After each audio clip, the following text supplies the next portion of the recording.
Yo, stick to the end of the video for a chance to win your own Spider-Man playing cards.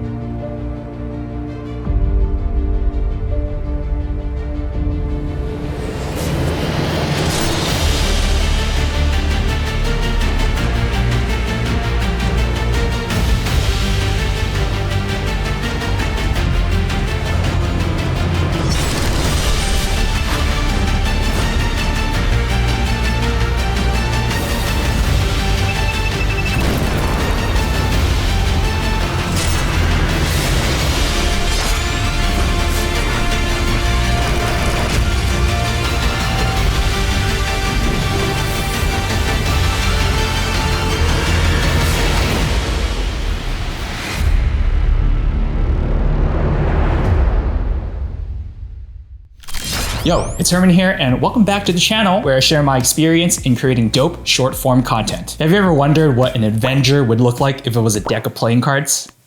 Neither have I, but they look pretty sick, right? Now, these were made by a playing card production company called Card Mafia, and it's the third deck in their Avengers series. Now, I had the pleasure of creating that little promo that you just watched, and it was an opportunity to try out some things that I haven't before. So I want to break down some of the setups and shots to hopefully inspire you to try out something similar for yourself. Except better, because a lot of what I did was pretty jank. Now, if you want to know a little more about the process in planning shoots like this, then you can check out my Captain America behind the scenes video over there, where I talk through how I made that trailer as well. So the first question I had to ask myself was, where was I going to put this thing to actually film it? Now, the safe answer is to put it in front of this infinite black background, make it all sleek with this high contrast lighting, but come on guys, we can do better than this. This is Spider-Man we're talking about here. Since I want it to look like it's in kind of like a middle of an action scene, then I figured something like a rocky or cement texture would work. Now, I have this vinyl background that I've been using for a few shoots before, but it's really flat because it's literally just a printout. So I went on Craigslist to look for some rocks, only to find a bunch of boulders that I'd need like an excavator to lift. I was just looking for some like flat ones that I could bring home by hand because I was inspired by a video from Austin Paul in which he spray painted some rocks to make it look like a battle-torn scene. Shout out to him, by the way, because he does amazing product videos. So I was finally able to find what I was looking for, but it was during one of the snowiest days in Vancouver, so whatever I saw in that photo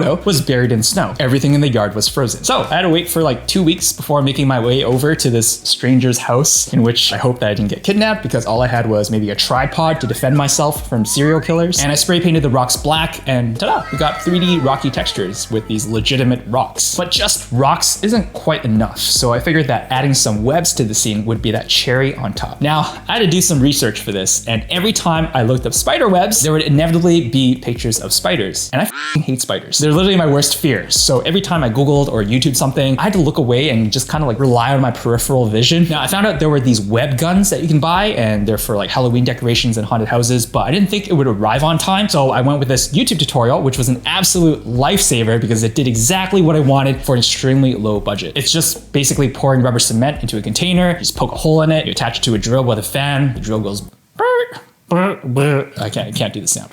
And then you get spider webs. So I thought. Now the first time was unsuccessful, so I thought maybe it was a container. Maybe I just like poked the hole in the wrong place. I switched containers, and then the second time was also unsuccessful, and I ended up spilling rubber cement everywhere. So I thought maybe I'm just incompetent at handling a drill. So after an hour of crying in the corner and waiting for the drill battery to charge, it turns out I had to put the drill in its highest setting in order for this to work. And that, my friends, is how you create a Spider-Man set that looks like Spider-Man has been shooting webs in this like battle-torn scene, or just a 5-year-old with a rubber cement gun. Just takes a little patience, facing your fears of spiders, and going to strangers' houses. Now, since I can't fly to New York and just go to the top of a skyscraper to film this, I decided to try something that I've always wanted to, and it was to project a background, basically, instead of relying on these pre-printed backdrops. Now, the reason it took me so long to actually use projectors is because it costs an arm and a leg for the really good ones, the ones that are really bright. So basically, the brighter the projector, the more expensive it is usually. And we want a bright projector so that the image will actually show up well. So I went to my old trusty pal Craigslist again to find a used projector, this time taking one of the rocks as protection. And the projection actually turned out looking pretty good. Now, I did my best to block off any light that would spill on the screen, but it did a decent job considering how little distance I had to move things around. So I threw on some stills of New York City that were actually stock footage from ArtGrid. This is your chance to sponsor me, by the way. And it looked pretty good in person, but it was a little bit weird on camera. Luckily, my buddy Jansen, who was on set helping me, suggested throwing on some blur on the image in Photoshop real quickly, which should have been obvious for me to do, to be honest. But using this projector on this project proved to me that this was a valid way of making customized backgrounds for future shoots. You know what? Let me know in the comments if you've tried using a projector on your shoots. All right, we're about to get into the meaty stuff, but if you found something useful so far and you're enjoying what you're watching, then do me a favor and hit that like button below, because the YouTube gods will know that this video isn't trash, and I will know that, I should actually keep making videos like this as well. I'm also gonna let you in on a little secret. Almost 83% of the people who watch my videos are not subscribed. I know. That's like higher than my average in school back in the day. 83%.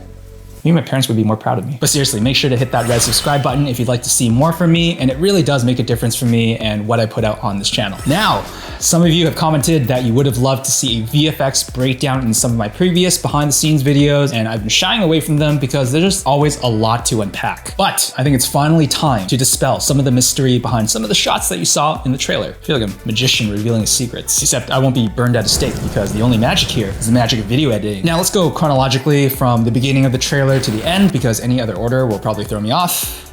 From a bridge and into a lake because I've got more videos to make. Except I can't swim. Where am I going with this? Now, the first shot that you see is some playing cards hanging from Spider-Man's web, and this was a satisfying one to make happen because initially I planned to make all of these webs in VFX. I was gonna hang them all with fishing line and then overlay some webs on top, even though it would have taken hours of work. Again, Jansen came in to the rescue and suggested that I sling some of the rubber cement web that I used earlier over the fishing line, because having practicals are always going to look a lot better than whatever you do in post. As you can tell by now, there are times, a lot of times, where I miss the obvious solution, which is right in front of me, because I obviously enjoy slaving away in After Effects. But seriously, I find it so easy to just be tunnel visioned, especially when you're the one coming up with all these shots and ideas. I just suggest always running through your ideas with someone else so that you guys can spitball back and forth and polish up any things that you may miss. Anyways, these playing card hanging shots had no VFX, but they could have. Now, the shot of the deck dropping down and opening up had a lot of work to be done, and it wasn't even the deck itself or the web, but the background extension that I had to do because the projector screen wasn't big enough. Now, you can fix a lot of things in post, and man, that is a love and hate relationship. After extending the background and hoping that no one notices how terribly blended it is, I took the clean plate of the deck that was opened, masked both sides of the deck, and animated it so that it would open up. And then I tracked it onto the deck that was dropping down by a fishing line taped to it. Now, because the clean plate was shot right after with the same lighting, I didn't have to work too hard to match it to the scene. Now, the web was pretty tricky because it was my first time doing it, but I followed this miracle of a tutorial from Film Riot that just dropped so conveniently at the right time before doing this project. Otherwise, I may not have even considered using VFX to create the webs in the first place. Now, I used a free slime pack from Video Copilot, which is also a godsend, and I basically just puppeted the slime to stretch like the webs would, which is hard when you don't want to look up videos of images of literal nightmare fuel when spiders are your worst fear. You can probably tell I didn't sleep well that night. Although there was practical smoke already in the scene from my human smoke machine, I figured it wouldn't make sense if the deck opened and there wasn't any interaction with the smoke. That's why I overlaid some additional smoke bursts to add impact on the opening deck. Now, the cherry on top that you may have not even noticed because of how subtle the effect is was to basically visually show the Spidey sense effect from No Way Home. And I made this little tutorial about it before where I basically use the Red Giant's chromatic displacement to make the squiggly line effect, and then boom, revealing that the deck opens up and we see the Spider-Man logo light up in blue. Now, this shot probably took me like 2.5 hours in After Effects because I didn't really know what I was doing half the time, but it did establish a few things I thought would speed up the process later, like, how to do the web, how to erase the fishing wire, but boy, was I wrong, because every shot took just as long because they basically had their own challenges. Do I like suffering? Am I a masochist? Is that how you say that word? Now, this shot was a bitch, so I don't want to talk about it. The shot of Doc Ock's arm slamming into the scene turned out better than I imagined, actually. And this is rare, because usually things turn out a little bit worse than I imagined at first. Now, I knew how I was going to accomplish it and what the necessary steps were, but it wasn't until I slapped everything together until I knew what it would look like, and it was pretty solid, I think. Now, the first thing I did was track the deck and create a mat for it, because I knew that at least one of the arms would be behind the deck to create some depth. I got a clean plate of the arm in front of a green poster board, which, by the way, is a 3D printed figure I got from Etsy and then spray painted it in metallic black, but I keyed it and tracked it to the scene. And I think one of the arms was 3D tracked into the scene and the others were just 2D tracked using Mocha, because working in 3D is like my kryptonite. Like, I didn't know what I was doing half the time with the 3D camera tracker. Now, the movement of the arms were just done with the puppet tool to give it some life by slowly bending or just stretching it, and then I added some motion blur and sparks to really polish up the animation. Because this shot was on a motorized slider, I didn't really feel the impact impact of the arm slamming into the scene. So a little trick that I do is to add some wiggle onto the moment of the impact to really amplify the action. And I was inspired to do this like years ago when I saw this gif of a power line jumping up and down, and it felt like you could like almost hear the thump when it would land, all because there was a little wiggle to it. I know, inspiration just comes from like the weirdest places and parts of the internet, and just be careful not to dive too deep into that rabbit hole because you're just gonna get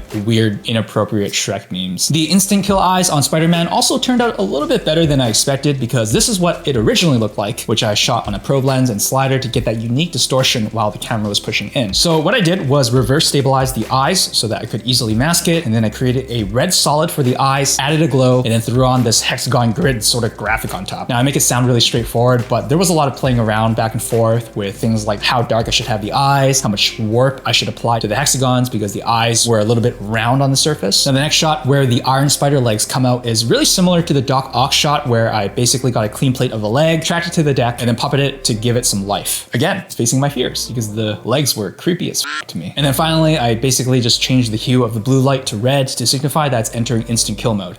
This one.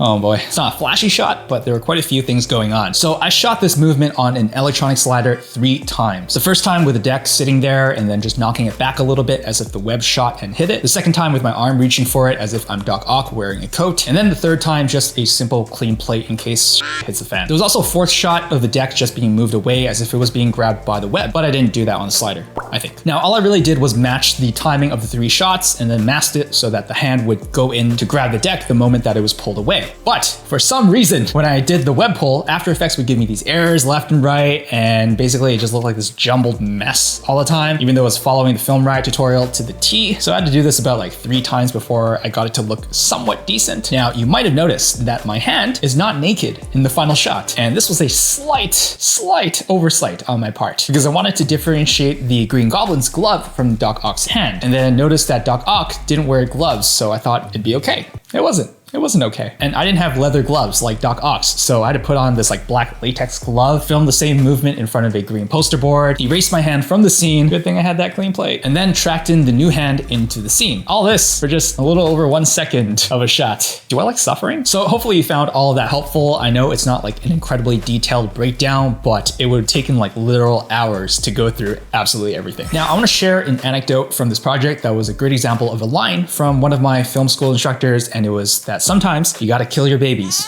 Now, before you think I went to a school full of like cold-blooded murderers, what it means is to basically take away the things that don't serve well for the final result, even if you're attached to those things. Now, there was a shot in this Spidey Boy shoot that we spent basically over an hour and a half shooting just nonstop over and over again. And basically what I was trying to do was flick a card into the air and then flick another card into the air, and then it would hit it and then it would rotate the other way, and then it would catch both cards. Now, some people in the cardistry community can do this in their sleep, but I'm not one of those people. I'm human. So after about like 700 attempts, I'm just averaging it out because I tried about 12 times per minute, I finally got one that actually worked. And obviously it was a moment to be proud of, but you don't see it in the final video. And the reason was the suit. Now, although the card move looked really good, the suit was wrinkly because it was this cheap cosplay outfit that you would basically wear for Halloween parties. So including the shot would mean that I would be bringing the overall quality of the video down, and this card move wasn't deemed necessary for promoting the deck. So being like emotionally attached to this shot made me pretty tunnel vision from seeing this from my first draft before sending it over to the client. So I had to kill my babies. And it sounds a bit bad to say this, but the longer that I've been in this industry, the easier it is to accept that it just needs to be done in order to grow. And it becomes easier to bounce back as you grow as well. Let me know in the comments below if you've had to do something like this on your own projects. So if you stuck around for this long, thank you. And I hope that you've been able to take something away from my experience. Now, I did a giveaway for the Captain America deck last time and people seem to dig it. So I wanted to give away 3 of these Spider-Man playing cards right over here. Oh my God, so cool. I swear, I'm not being paid to say this. There's no gun to my head, I swear. Out of frame. So we're gonna keep it nice and simple, just like last time, by having you comment one thing that you liked about this video or something that you learned, and then adding the hashtag giveaway somewhere in your comment. Now, in 2 weeks after this video is posted, I'll be picking 3 winners that will each win a deck. One of these. 3 is a good number, right? Can only afford 3. And I'll be posting a video on this YouTube channel that announces the winners, so make sure that you are subscribed to this channel and have the bell notification so that you don't miss out. And it would just be kind of sad if you were the winner and you never found out. And then I would be picking a new winner. So maybe it's not that bad after all. That is it, guys. That is a little behind the scenes from this project. Despite, there being hiccups along the way, this was a lot of fun to work on. And it was a very rewarding experience when seeing the results of all these new things that I was trying out. I was able to test out a projected background, using figurines to enhance certain moments and see how much I'm still afraid of spiders. Still hate them. Do me a favor and hit that like button below if you like this video, because it just wouldn't make sense to hit it if you didn't like it. And make sure to hit that red subscribe button if you want to see more videos like this, or to find out if you win your very own Spider-Man playing cards. Now, if you want to see what else that I'm up to, I'm also quite active on Instagram, so you can check that out. My handle's right over here at Coffee Liquor. Otherwise, thank you again for watching, and I'll see you in the next one.